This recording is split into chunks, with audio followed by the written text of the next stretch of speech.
सबसे पहले ये चीज़ मैं डिस्कस करने वाली हूँ कि आज मैं जो भी कुछ बोलूँगी अबाउट एक टॉपिक है कंज्यूमर सरप्लस के बारे में। और एक चीज़ और, इस पे 2 वीडियो आएंगे। आज तो मैं थ्योरेटिकल बारे में बात कर रही हूँ, देन जो सेकंड वीडियो आएगा वो प्रैक्टिकल आएगा, एंड इसका एक थर्ड वीडियो भी आएगा जहाँ पर हम एक डाउट सेशन लेंगे। डाउट सेशन जहाँ पर मैंने जितनी भी चीज़ें पढ़ाई हैं, ओके, कंज्यूमर सरप्लस की थ्योरी या प्रैक्टिकल, वो सब डिस्कशन करूँगी, ठीक है।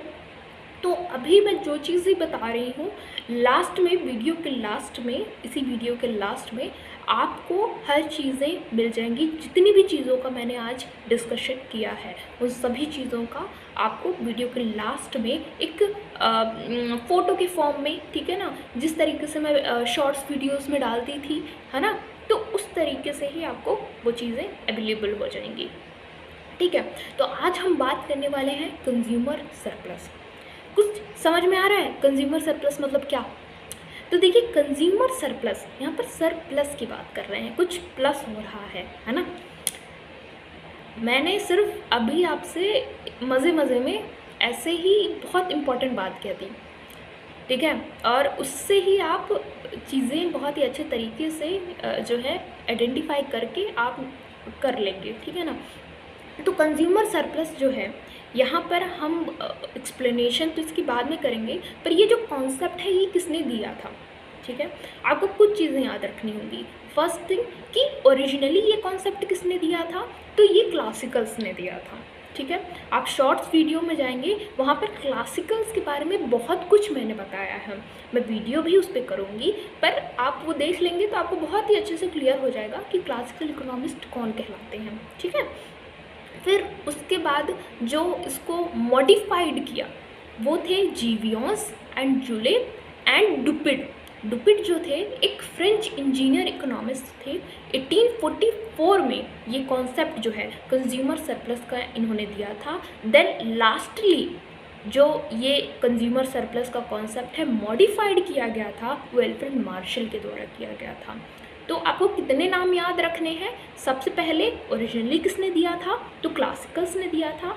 देन इसको मॉडिफाइड किसने किया, तो वो थे जीवियंस, जूले एंड डुपिड। 1844 में किया था। ये कौन थे डुपिड? एक फ्रेंच इंजीनियर इकोनॉमिस्ट थे। देन अल्फ्रेड मार्शल, ठीक है, तो अल्फ्रेड मार्शल ने दिया था। अब ये कॉन्सेप्ट का बेसिस क्या है ना। कोई भी चीज़ हम जब आपको सामने दिखाई देती है तो उसका कुछ बेसिस होता है, उसकी कुछ नींव होती है। तो ये जो इसका था, ये concept of diminishing marginal utility, इसके बारे में भी हम बहुत ही अच्छे तरीके से डिस्कशन करेंगे। तो इसका क्या कॉन्सेप्ट था, तो वो था डिमिनिशिंग मार्जिनल यूटिलिटी। मैं क्यों एक बात को 2 बार कह रही हूँ?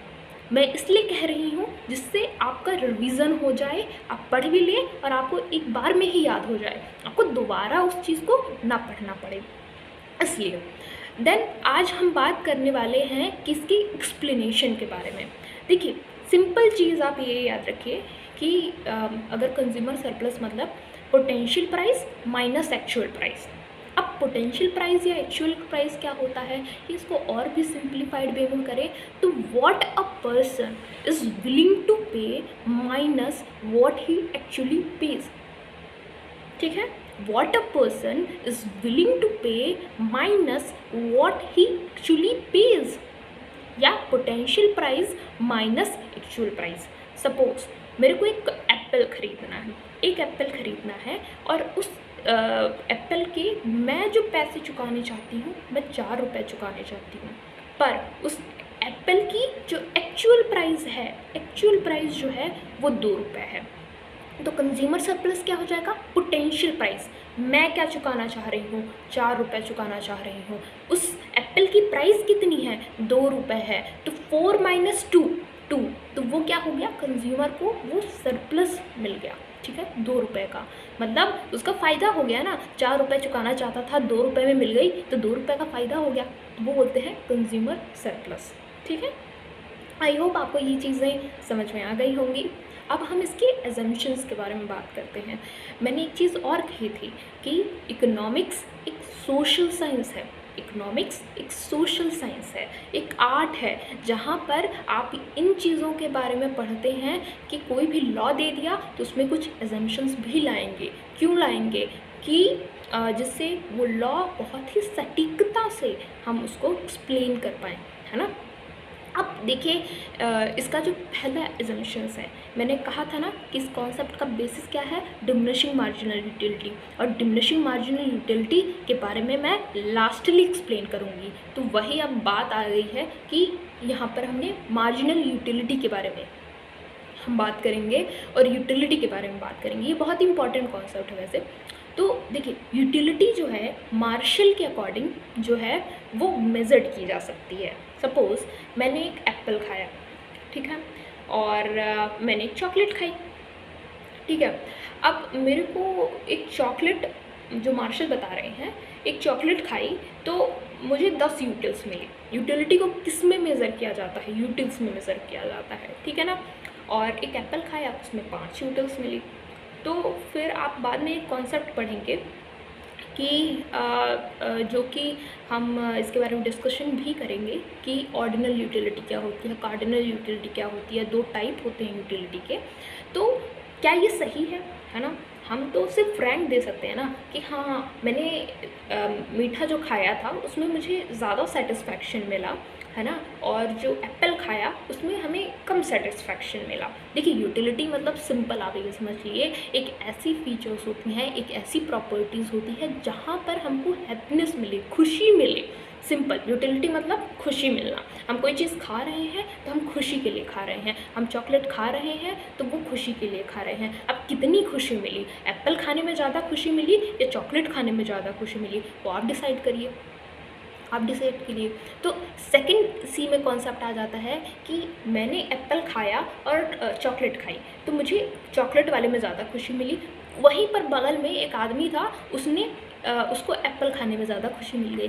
तो सेकंड क्या है कि जो यूटिलिटी होती है वो एक पर्सन के इंडिविजुअल पॉइंट ऑफ व्यू पे नहीं डिपेंड होती है। यूटिलिटी जो होती है वो सब्जेक्टिव होती है ना। मेरे पॉइंट ऑफ व्यू और उनके पॉइंट ऑफ व्यू डिपेंडेंट नहीं हो सकते हैं, वो डिफरेंट हो सकते हैं, ठीक है।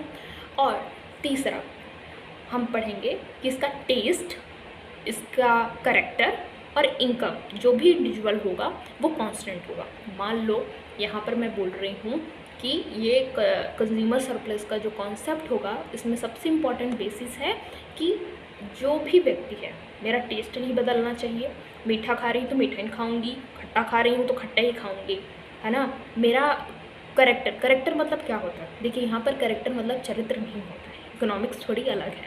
करेक्टर मतलब ये होता है कि जैसे मैं जो खा रही हूँ, मीठा खाऊंगी तो मीठा खाऊंगी, मेरा फैशन नहीं चेंज होना चाहिए। ट्रेडिशनल कपड़े पहन रही हूँ तो ट्रेडिशनल कपड़े ही पहनूंगी, फैशनेबल कपड़े पहन रही हूँ तो फैशनेबल कपड़े ही पहनूंगी। तो ये सब चीज़ें होती हैं। मेरी इनकम 60,000 रुपये कमा रही हूँ तो 60,000 रुपये कमाऊँगी, हाँ, उससे ज़्यादा नहीं कमाऊँगी।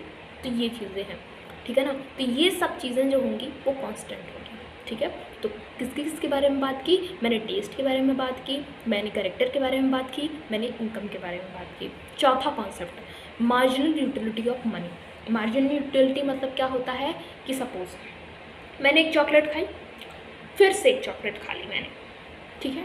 तो वो होता है मार्जिनल यूटिलिटी, मतलब एडिशनल मैंने ऐड कर दिया, ठीक है ना। तो उसमें हमको पहले वाले में खाया तो 10 यूटिल्स मिला, दूसरे वाले में खाएंगे तो 8 यूटिल्स मिल गया। क्यों? देखिए एक कॉन्सेप्ट याद रखिएगा कि मार्जिनल यूटिलिटी मतलब ये होता है कि पहले आपने खाया तो आपको बहुत खुशी लगेगी, यार चॉकलेट खाया। दूसरी बार कोई दे देगा ना थोड़ा सा कम लगेगी, तो तीसरी बार देगा ना तो और कम लगेगी, चौथी बार देगा तो और कम लगेगी, है ना। तो यही होता है मार्जिनल यूटिलिटी का। तो यहाँ पर क्या अजम्पशन लिया गया कि जैसे कोई 100 रुपये कमा रहा है, फिर उसने क्या किया एडिशनल तो 120, पर वो कांस्टेंट हो जाएगा, मतलब 120 ही पे रहेगा, है ना। ये कॉन्सेप्ट लाया गया।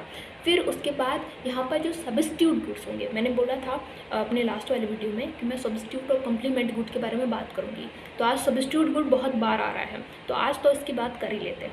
सपोज सब्स्टिट्यूट गुड्स जो होते हैं, है ना, यहाँ पर ये है कि सब्स्टिट्यूट गुड नहीं आएगा, ठीक है। मतलब एग्जाम्पल मैं दे देती हूँ, कॉफ़ी और टी, ठीक है। तो कुछ को कॉफ़ी बहुत पसंद है, कुछ को टी बहुत पसंद है, ठीक है। इंडिया में ज़्यादातर लोग टी वाले हैं, है ना। तो मान लीजिए कॉफ़ी की जो प्राइजेज़ हैं वो बढ़ गए, तो डिमांड किसकी बढ़ेगी? लोग फिर टी में नहीं चले जाएंगे, भैया इसकी प्राइस इतनी बढ़ गई है ना। हम चाय और कॉफ़ी है तो कॉफ़ी पी लेते थे, अब चलो चाय में ही चले जाते हैं, क्योंकि भैया इतने पैसा कौन देगा, तो टी की डिमांड बढ़ जाएगी। तो यही होता है सब्स्टिट्यूट गुड्स, है ना। बहुत ही क्लोज कनेक्शन होता है, टी और कॉफ़ी में बहुत ही क्लोज कनेक्शन है। तो आज सिर्फ हम इतना ही इसके बारे में डिस्कस करेंगे, ये पूरा थ्योरी है। तो हमने सबसे पहली बात क्या की कि इसके कॉन्सेप्ट को किसने दिया, देन हमने इसके एक्सप्लेनेशन के बारे में बात की, देन हम इसके एजम्पशंस के बारे में बात की है, ठीक है ना। तो हमने कितने बार चीज़ों के बारे में बात की, सिर्फ 3 चीज़ों के बारे में बात की, और ये सारी चीज़ें जो हैं वो थ्योरेटिकल पॉइंट ऑफ व्यू पे हमने बात कही है। अगला वीडियो जो होगा वो मैथमेटिकल होगा, प्रैक्टिकल होगा, ठीक है ना। तो ये कैसे कंज्यूमर सरप्लस होता है, क्योंकि देखिए क्या होता है ना, जब भी कोई इकोनॉमिस्ट हो या कोई इकोनॉमिक्स पढ़ रहा हो तो उसको जैसे कंज्यूमर सरप्लस, तो कंज्यूमर सरप्लस क्या, तो वो डायग्राम से बता देते हैं कि लाइक लो कंज्यूमर सरप्लस ये है ना, है ना। एक्सप्लेन कुछ नहीं करते, सिर्फ ये बता देते हैं कि ये है ना।